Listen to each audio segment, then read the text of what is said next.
Hello everyone, সবাই কেমন আছো? আশা করি সবাই খুব ভালো আছো। আমিও কিন্তু খুব ভালো আছি।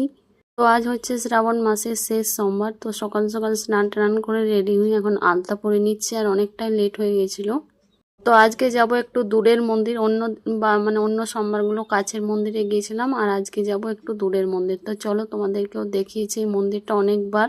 আজকে কিন্তু প্রচণ্ড রোদ, রাস্তায় খালি পায়ে চলে গেছে আমরা। এত হাঁটতে কষ্ট হচ্ছিলো যে বলার নেই, রাস্তাতে পাগুলো একদম পুড়ে যাচ্ছিল। আর রাস্তাতে যে পাথর পায়ে খুব লাগছিলো। তো আমরা চলে এসেছি মন্দির, আর আজকে মন্দিরে কিন্তু একটুও ভিড় নেই, কারণ আমাদের এখানে বিহারি বেশি আছে, বাঙালি কম আছে। তো বিহারিদের তো শেষ হয়ে গেছে শ্রাবণ মাস, তো ওই জন্য বাঙালিরা খুব কম। আমরা গিয়েছিলাম, আরও দু একজন গিয়েছিল, ব্যাস। তো আমাদের পুজো কমপ্লিট, এখন আমরা একটু মন্দিরে রেস্ট নিচ্ছি। এতটাই গরম লাগছিল যে বলার নেই। আর এখানে কিন্তু ফ্যান আছে, কিন্তু ফ্যানটা সুইচ দিলাম, তাও ফ্যানটা চলছে না, জানি না কেন।